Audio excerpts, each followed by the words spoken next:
Vincent, je suis au paradis, le temple de la musique. Imaginez, le Mu-Pop abrite quelques 2000 objets, des objets musicaux, qui datent pour certains du XVIIe siècle jusqu'à nos jours. Ici, par exemple, vous avez envie d'y glisser une petite pièce, le jukebox, ou encore, là, le scopitone. À moins que vous ayez envie de vous produire sur scène, celle du Golfe Drouot, avec l'une de ces formidables guitares électriques. Pour nous raconter ce musée, je suis avec le pape du rock and roll, Eric. Bonjour Eric. Bonjour Elena.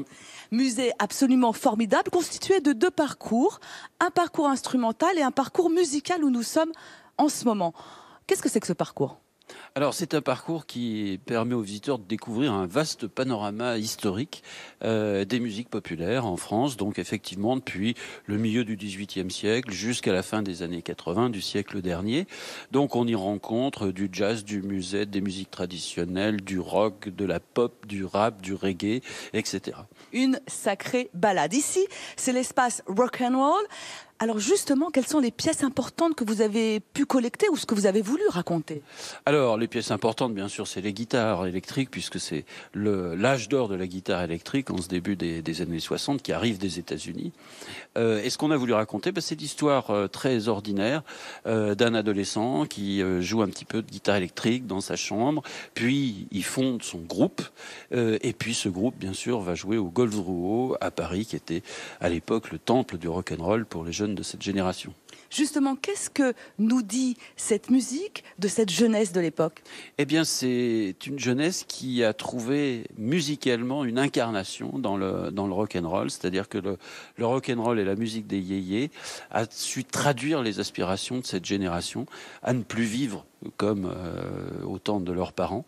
Et donc ce phénomène social qui est devenu le rock, qu'on a appelé d'ailleurs la musique des jeunes, a été très bien écrit dans un article d'Edgar Morin qu'on présente dans cet Espace, qui en 1963 comprend ce qui se passe. Alors si vous le permettez, moi je vais aller passer dans la pièce à côté, le côté un peu plus pop. Et pour vous accompagner dans cette balade musicale qui remonte, je vous le rappelle, au XVIIe siècle, eh bien vous avez à disposition un audio guide avec 8 heures de musique. Ça laisse le temps de venir. Mais oui Vincent, alors après l'ambiance très rock'n'roll de tout à l'heure, je vous propose maintenant un voyage dans le temps, une balade toujours musicale. Vous le voyez ici avec ces instruments, ces guitares électriques ou encore des ukulélés, des violons. Bref, ici vous trouvez tous les instruments qui remontent au XVIIe siècle. Eric, que raconte cette deuxième partie du musée qui est le parcours instrumental ? Alors ce parcours raconte l'histoire des instruments cette fois-ci, leur histoire, comment ils ont été créés, qui les a utilisés, qui les a fabriqués, pour quelle musique, etc.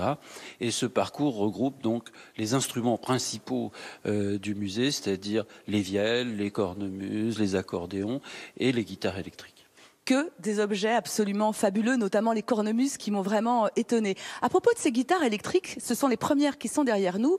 Il faut savoir qu'au départ, elles n'étaient pas utilisées par les rockers, contrairement à ce qu'on pense. Oui, la guitare électrique est d'abord un instrument de jazzman, c'est-à-dire que c'est des jazzman américains qui, à la fin des années 30, ont voulu mieux se faire entendre dans les grands orchestres avec des fortes sections de cuivre et ont donc demandé une amplification de cette guitare qui s'est traduite donc par une électro-amplification de la guitare. Et on y trouve notamment un certain Django Reinhardt qui manipulait très bien sa guitare. Je voulais justement, vous me parliez des ateliers de fabrication. Celui-ci est particulier.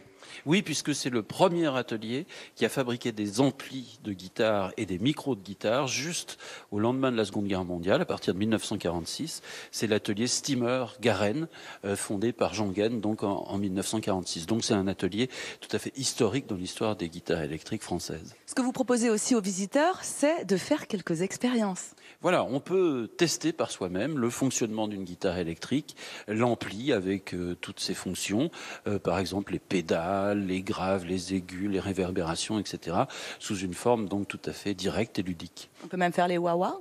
On peut utiliser la pédale wah-wah, mais avec la main.